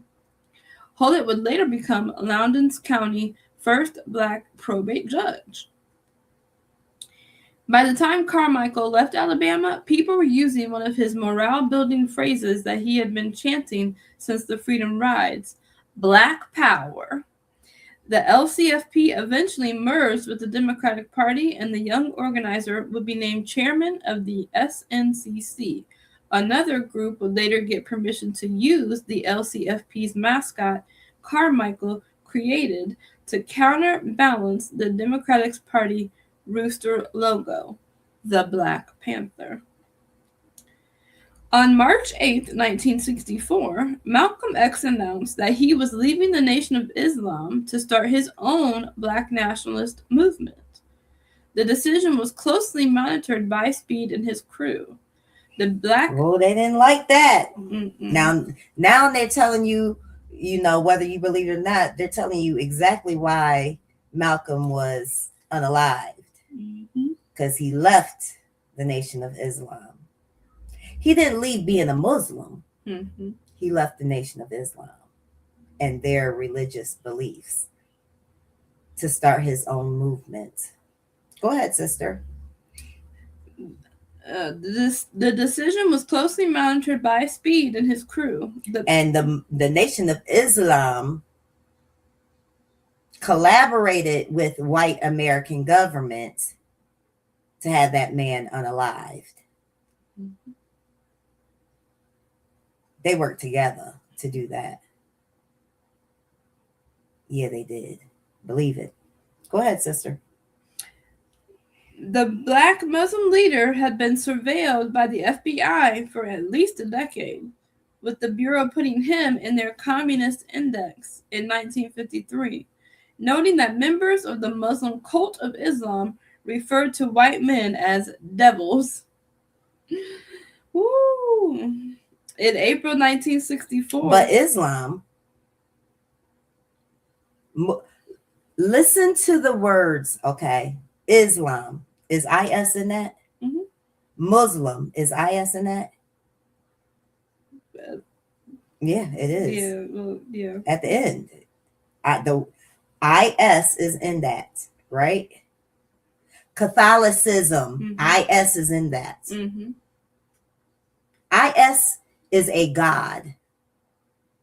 Hinduism, Come on. IS is a god. Buddhism, IS. All of these religions have the same god in them called IS. That includes Christianity, has what? IS in it. Come on. All of these religions have the same God in them. And guess what? They're all heathenistic religions. Islam is not a black man's religion. Christianity ain't no black man's. None of these religions are black man religions. Not Negro men and Negro women religions. No. All of them come from the other nation. All of them. And they all worship the same IS. You better find out what that IS God means. I know what it means. I know what false deity they worship. That IS comes from a specific place, and it's in every last one of those religions. It is. All right, go ahead, sister. Come on. In April 1964, he completed his pilgrimage to Mecca, and on May 8th, the New York Times published a letter explaining Malcolm's new position. If white Americans would accept the religion of Islam, if they would accept the oneness of God, Allah, then they could also sincerely accept the oneness of man, and they would cease to measure others always in terms of their differences in color, he wrote. I do believe that whites of the younger generation in the colleges and universities, through their own young, less hampered intellect, will see the handwriting on the wall and turn for spiritual salvation to the religion of Islam and force the older generation of American whites to turn with them. Yeah, well, Malcolm, you was wrong about that. And whether they're religious or not, they call themselves Christians. Christians are supposed to be of a specific type of love, right? They preach love. They do. Unity, so-called. But these white folks that call themselves Christians don't practice that. So why do you think a religion is going to make them change? And he said that he thinks the younger white folks, no. They just as wicked and evil as their mamas and daddies and grandpappies and grandmamas. That's what they were taught. But it's inherently in them. Yeah. They ain't even got to be taught this. Come on. This is something that is just in their RNA. Yeah. It's in their RNA. It is in their genetic code. It's in their genetic structure to be wicked, a liar, jealous and envious, spiteful, come on, narcissistic, animalistic. It's just in them. It's in them. They're very, very manipulative. smile in your face. They will. They will. With the gun at your head. They will. Go ahead, sister. Malcolm's goal was to unite American whites, blacks, and people of color from all countries to fight oppression. The announcement stunned many people, black and white. Here was the black nationalist, white man is the devil guy calling for a multicultural coalition. It was a shock, and the feds took notice. In April 1964, 1 month after Malcolm left the Nation of Islam, the NYPD's Bureau of Special Services and Investigations, BOSSI, hired a black undercover agent, Ray Wood, to infiltrate black organizations. Shortly thereafter, journalists across the country reported a story about a small group of Negro extremists in their plan to blow up the Statue of Liberty and the Liberty Bell. Time reported the story this way. According to charges brought by New York police last week, the mastermind, if that is the word, of the plot was one Robert Steele Collier, 28, a library clerk who visited Cuba early last summer and returned to organize the Black Liberation Front.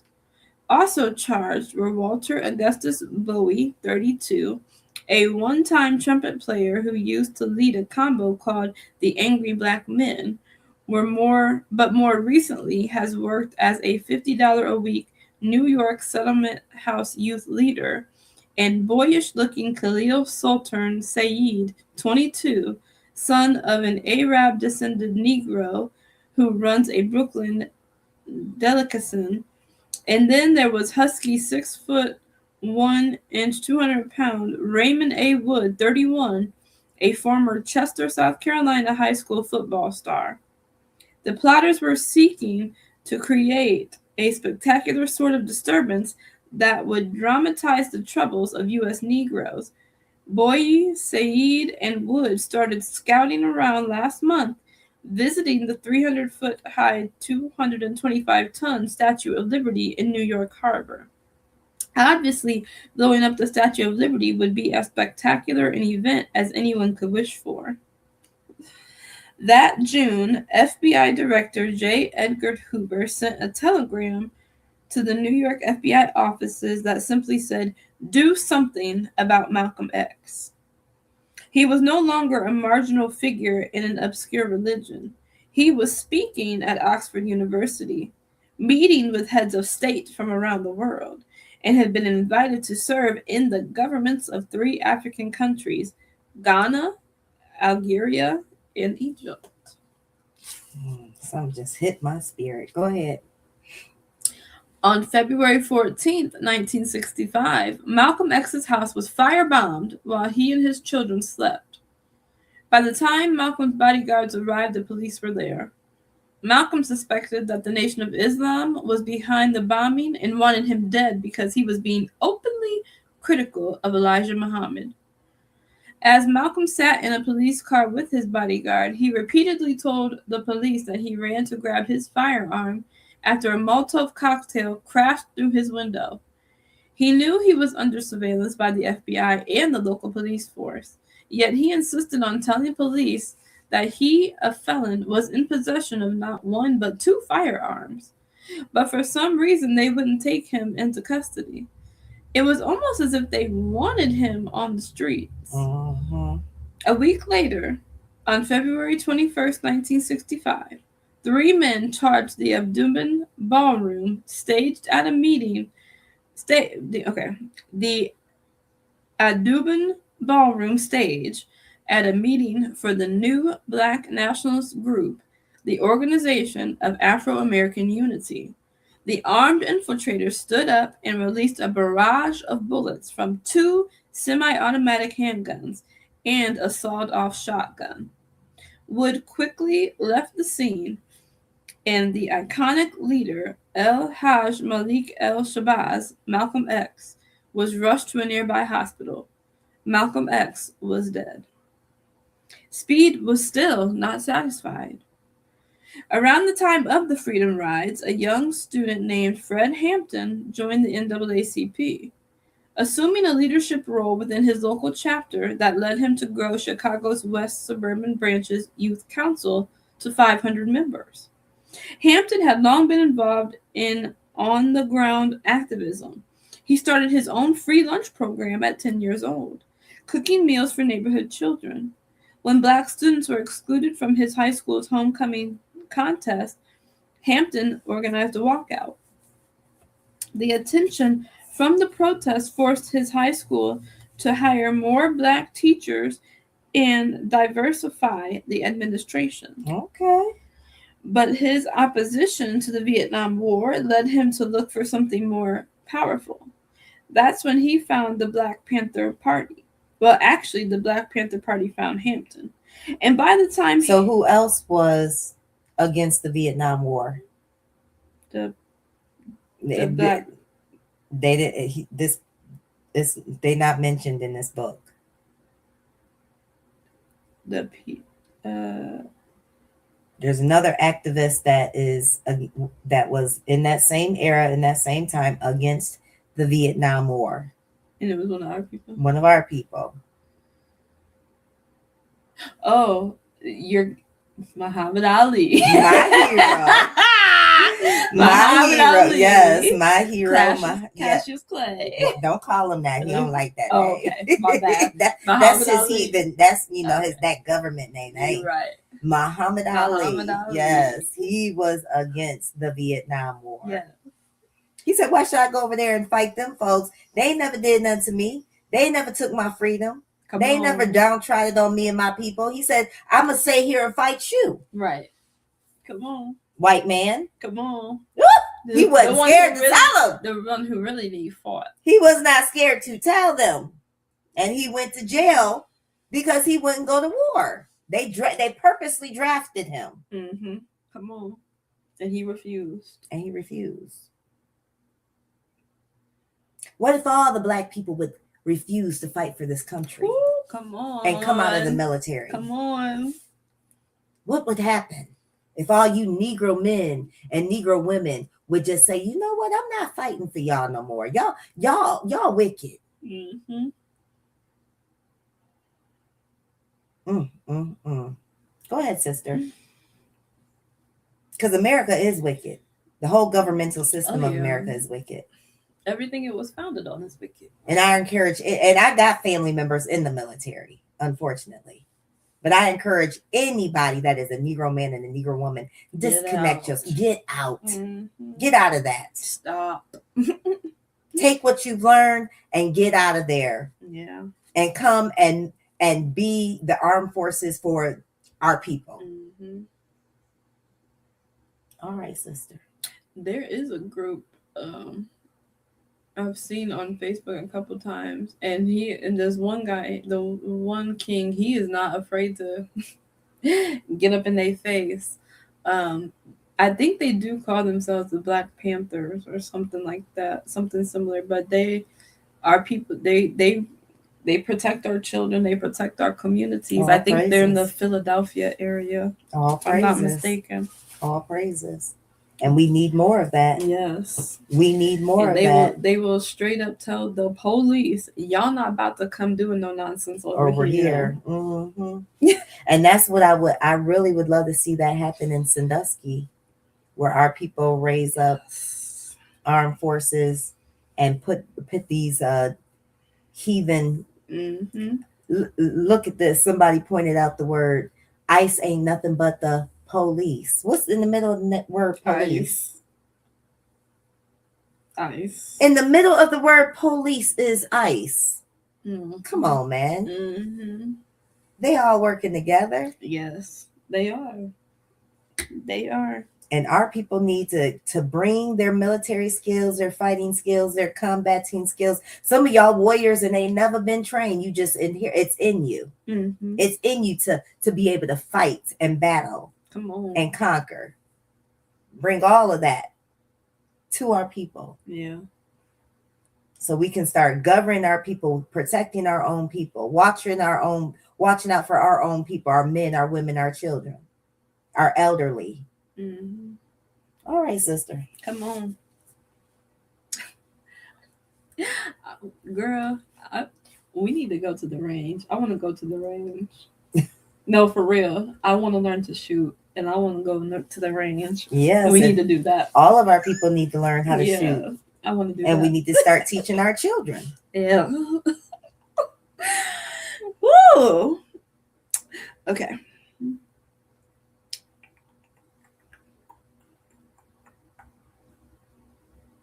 Okay, but his opposition to the Vietnam War led him to looking for something more powerful. That's when he found the Black Panther Party. Well, actually, the Black Panther Party found Hampton. And by the time Hampton attended his first Black Panther meeting in November 1968, as a founding member of the chapter, Hoover had already opened a file on him. Hampton's phone had been tapped for 9 months, and he had been designated as a key leader in the FBI's agitator index for 5 months. 6 months after joining Chicago's Black Panther chapter, Hampton brokered a non-aggression pact with every gang in Chicago and started teaching them the intricacies of the law. The coalition of Black gangs would shut down construction sites and other white-owned businesses unless they hired Black workers. He also upset the city hospitals when he convinced doctors to volunteer and give free medical care. Bob Brown, one of the founders of the Illinois chapter, soon left the party to work with Stokely Carmichael, making Hampton the party's national deputy chairman. Speed was watching. In 1968, Fred had a brilliant idea, one that would ultimately lead to even more surveillance from Speed and the government. Hampton was a follower of Malcolm X and had been active in Black organizations his entire life. Fred knew that power came from unity. So he started a mission to unite all the gangs of Chicago through his powerful rhetoric. He convinced the gangs to pool their money. He convinced the gangs to pool their money and start supporting Black candidates for political office.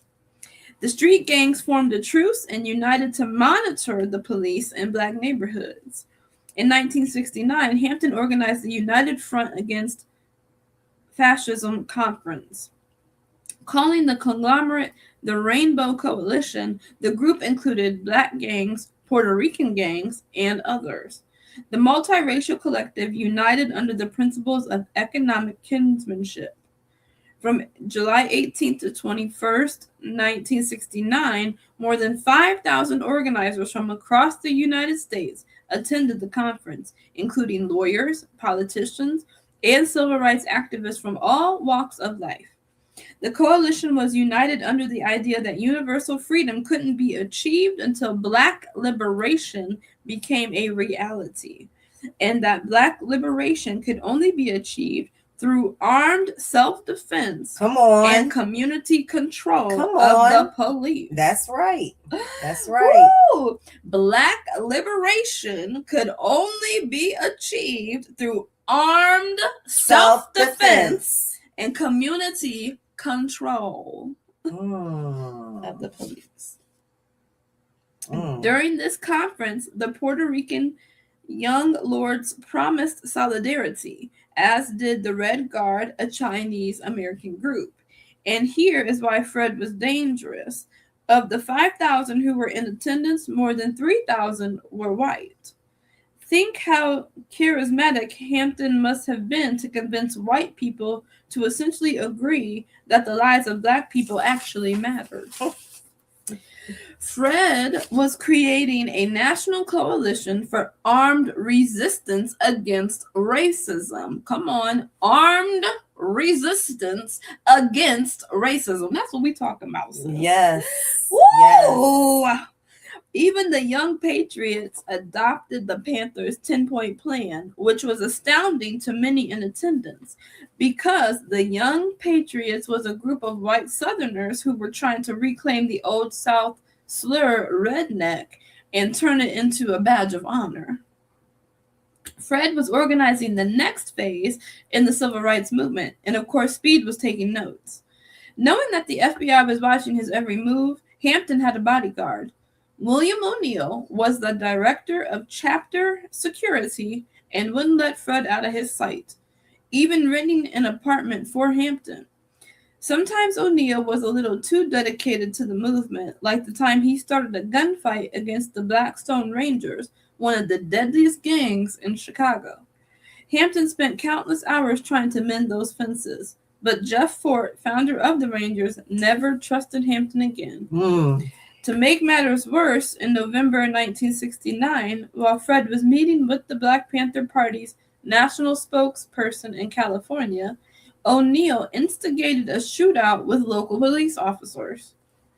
On the night of December 3rd, 1969, Hampton had just finished teaching a class on politics and law at a local church. After O'Neill fixed dinner, Fred laid down his wife, who was 9 months pregnant, and fell asleep mid-sentence. O'Neill left, and Mark Clark, another Panther, was guarding the door in his absence. Around 4 a.m., police officers burst in and opened fire on Fred and the Panthers. They said it was a raid, but an investigation showed that the police fired between 90 and 99 bullets, and the Panthers only fired 1 round. When officers checked Hampton's body, they discovered he was still alive. Then, according to his wife, who survived the incident, 2 more shots rang out, and another officer said, "He's good and dead now." Hampton was 21 years old. Whew. On December 9th, 1969, 5 days after Hampton's death, aided by a map drawn by government informant Melvin Cotton Smith, the Los Angeles Police Department's brand new Special Weapons and Tactics SWAT team released a barrage of bullets at another bed. Smith had informed officials that Geronimo Pratt, the Los Angeles Black Panther Party's Deputy Minister of Defense, would be sleeping there. Pratt was instead asleep on the floor. After a furious gun battle, Pratt and other Panthers were arrested. 3 years later, Pratt would be placed in prison for a murder conviction that would be eventually overturned 27 years later. It is possible that more Panthers would have been targeted if not for Alice Faye Williams, a section leader in the Panthers Harlem chapter, who successfully led a disinformation campaign to fool the FBI that the Panthers' influence was fading. Her close ties to Pratt eventually made her a target. On April 2nd, 1969, Williams, along with Richard Earl Moore, Lumumba Shakur, Ali Bey Hassan, Michael Tabor, Eddie Joseph, Abayama Katara, Baba Odinga, Joan Bird, Robert Collier, Sunditia Akoli, Lonnie Epps, Curtis Powell, Kawasi Balagoon, Richard Harris, Lee Berry, Shaba Om, and Kwando Kinshasa was indicted for a Panther terrorist plot to bomb 2 New York City police stations and a government building. Facing 300 years in prison and 9 months pregnant, Williams decided to represent herself. During the longest political trial in New York history, she eventually got Ralph White, an undercover police officer who had infiltrated the Panthers, to admit under cross-examination that law enforcement officials had created the entire plot after he misrepresented their activities to his police bosses. The influence of speed was buckling. Over time, it became clear that the government was trying to frame everyone in the Black Panthers' ranks. Panther co-founder Huey Newton faced 4 trials for 2 different murders. His 1968 conviction for killing a police officer would be overturned, and he would be acquitted of killing a white woman in 1974. Officials I charged. remember when he was on, y'all remember the talk show Donahue? That Huey Newton was on there being interviewed by Donahue. Donahue was I think maybe the first person to come out with a talk show like Oprah Winfrey show and Ricky Lake and all that. Yes. Donahue was like the first. Come on. And he was this white man, and he would bring a lot of controversial topics and things onto his show, especially about racism. And I remember on his show, he had that Huey Newton, and it was like a bunch of, it was blacks there, black activists, blacks in the crowd, whites in the crowd, white, whatever, supremacist or whatever. And I remember the white women talking about, well, you just scare us and you're, you're so violent and blah, blah, blah. And it's just so crazy to me, the projection that they do. Because what did we do to you? Nothing. And Huey Newton, he let the white women know, like, who are you fooling? Y'all the most violent animals out there. You're the real thugs, the real gangsters. Nobody gets more gangster than the animalistic white man, right? Facts. What you're scared of me? Right, whatever. You know what I'm saying? But yeah, Donahue was doing interviews with these people back in the day. Oh, praises. Yeah, Huey Newton. If y'all never read about his life, you need to go find out about his life. He was a great activist for our people. And see, people like him, people like Muhammad Ali, people, they weren't afraid to speak out. Yeah. A lot of them wasn't afraid to get violent if they had to get violent. Because guess what? That stuff it happens. You may have to get violent. You might have to protect your family. What you gonna do? But a lot of y'all ain't even prepared to protect your family. You don't have the nerve to do it. You don't have the intuition or the fight in you to do that. But you better get it in you. Because these other species of people, they're crazy. If you have not seen that already.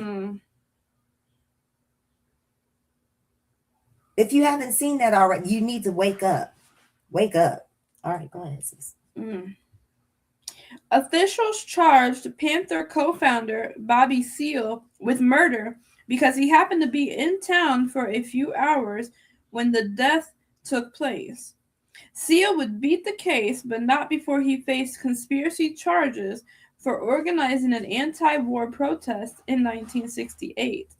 Seale was found not guilty, but served 4 years in prison for contempt of court. The conviction was later reversed. During his murder trial in 1969, Seale was bound and gagged. The offenses were so egregious that a young law student organized law school students to document violation of Seale's civil liberties. That student, none other than Hillary Clinton. Oh, jeez.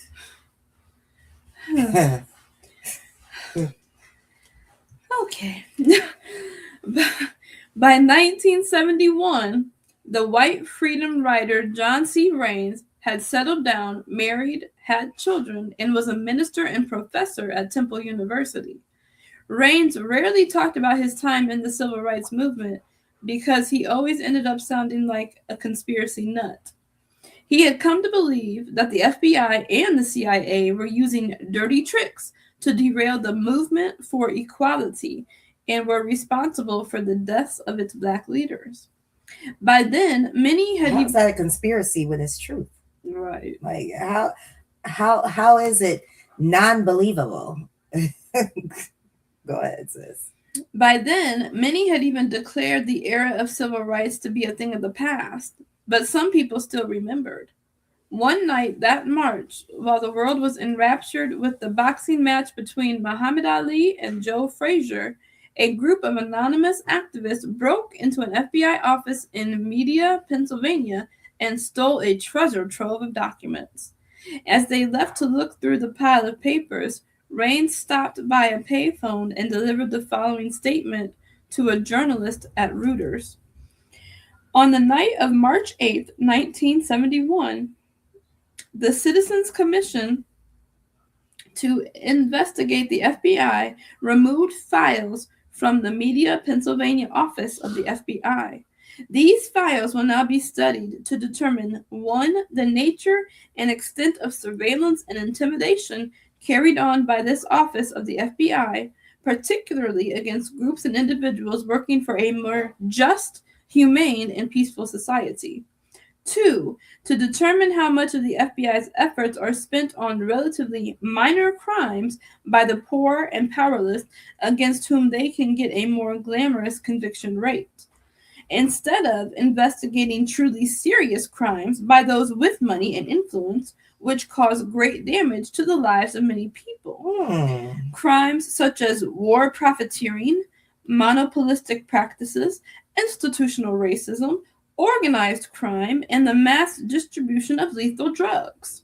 Finally, 3. The extent of illegal practices by the FBI, such as eavesdropping, entrapment, and the use of provocateurs and informers. As this study proceeds, the results obtained along with the FBI documents pertaining to them will be sent to the people in public life who have demonstrated the integrity, courage, and commitment to democratic values which are necessary to effectively challenge the repressive policies of the FBI. As long as the United States government wages war against Indochina in defiance of the vast majority who want all troops and weapons withdrawn this year, and extends that war and suffering under the guise of reducing it, as long as great economic and political power remains concentrated in the hands of a small clique, not subject to democratic scrutiny and control, then repression, intimidation, and entrapment are to be expected. We do not believe that this destruction of democracy and democratic society results simply from the evilness, egoism, or senility of some leaders. Rather, this destruction is the result of certain undemocratic social, economic, and political institutions. The document would reveal that John Edgar Hoover had used his skills to create a 50-year intelligence gathering and surveillance project that involved into COINTELPRO, the counterintelligence program that targeted every Black leader during the civil rights struggle. Its stated goal was to 1. Prevent the coalition of militant Black nationalist groups. 2.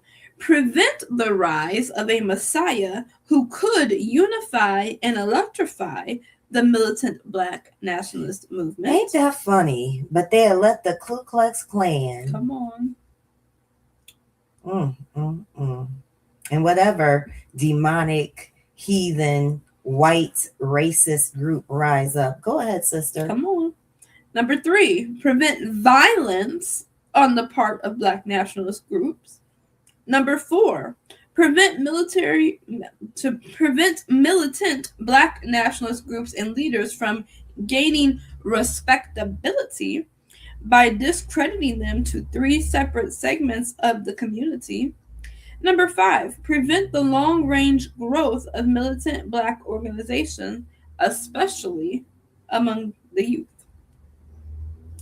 This is how we know that William O'Neill, Hampton's bodyguard, was an FBI informant. This is how we know that the FBI believed Stokely Carmichael had the necessary charisma to be a real threat in this way. Because during the Freedom Rides, he began using the phrase Black Power. This is how we know that the FBI sent a suicide package to Martin Luther King Jr. after Hoover heard the I Have a Dream speech and told agents, "We must mark him now if we have not done so before, as the most dangerous Negro of the future in this nation." And this is how we know about Gary Rowe. In 1960, 26-year-old Gary Rowe joined the Eastview Clanvern of the Ku Klux Klan, the most violent chapter in Klan history.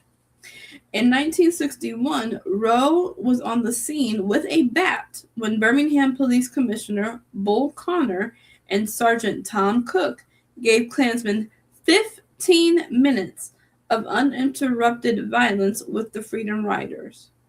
When he put the attack together in Birmingham, he used an iron pipe. 2 years later, Rowe helped plan the bombing of the 16th Street Baptist Church. He was in the car with the Klansmen who shot Viola Liuzzo in Selma and helped spread the rumor that she was involved with black men. But back in April 1960, Rowe was just a regular citizen before Barrett G. Kemp offered him money if he would join the Ku Klux Klan. Barrett Kemp was a special agent for the FBI. Not all of this information was in the files recovered by the Citizens Commission, but it was later determined that in 1965, prosecutors knew the names of the men responsible for the 16th Street bombing, including Rowe's. At that point, Hoover personally intervened and blocked any arrest, detention, and prosecution of the suspects. He kept all of these files sealed and refused to participate in any investigation with state and local agencies except one. That sounds familiar. Mm-hmm. In 1969, William O'Neill gave the FBI a detailed floor plan of the apartment he was renting for Fred Hampton. Hoover authorized his agents to share that floor plan with Illinois State Attorney Ed Hanrahan, who organized the pre-dawn raid on Hampton. While searching through the document in 1971, the Citizens Commission found a copy of the floor plan and noticed that, like many of the painstakingly detailed papers, it contained the acronym COINTELPRO. In the book The Burglary, The Discovery of J. Edgar Hoover's Secret FBI, Betty Metzger writes, "More than anything, the media files offered the public and Congress an unprecedented glimpse of how the U.S. government watches its citizens, particularly black citizens," wrote Washington Post journalist William Grader in an analysis of all the files the summer after the burglary. Despite the fact that the files had been removed from a very small bureau office in a predominantly white area, they revealed details of the Bureau's policies and actions that made it clear the FBI conducted massive spying on African Americans, most of it unjustified. The overall impression in the media files of how the FBI regarded black people was that they were dangerous and must be watched continuously. To become targets of the FBI, it wasn't necessary for African Americans to engage in violent behavior. It wasn't necessary for them to be radical or subversive. Being black was enough. Although there have been numerous congressional hearings and historical exhumations of the FBI documents, for some, the word COINTELPRO evokes an automatic eye roll. To be fair, the idea that the FBI monitored and demonized every black movement in the history of this country sounds like a harebrained conspiracy theory to me, too. It's almost too dark to believe. And of course, to insinuate that it is happening now would sound outrageous. But to know history is to know the present. This chapter is not even about J. Edgar Hoover. This chapter is about America. 3 little questions. Which of the following conspiracy theories is not true? COINTELPRO, the Compromise of 1877, the Tuskegee Syphilis Study, Rakim wrote Summertime. Ooh. How many foreign communist agents did the FBI eventually discover in the civil rights movement? Why does that matter? Including the ones they made up? Fewer than one. Number 3.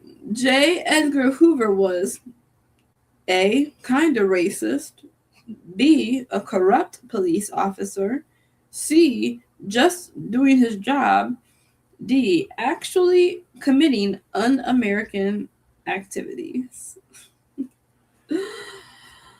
Activity, white mare. Write an essay describing the worst case scenario that white people imagine civil rights activists were attempting to create. And chapter 13 is called Thug Life, the Other Civil Rights Movement. Awesome sauce. All praises. Well, we are so glad that you joined us on today. Yes. I hope that reading brought some edification and enlightenment to your life. It sure did mine. Mine too. All praises. So if you would like to get a hold of us, you can do so at keeperofmysis@gmail.com. You can also get a hold of us on our message page at our Keeper of My Sis page on Facebook. If you would like to sow in the life of mine and Yasatari's, you can do so at $ Keeper of My Sis on cashapp. That is $ Keeper of My Sis. And we are also on Facebook with a wonderful fitness page called YAH for Zion Fitness.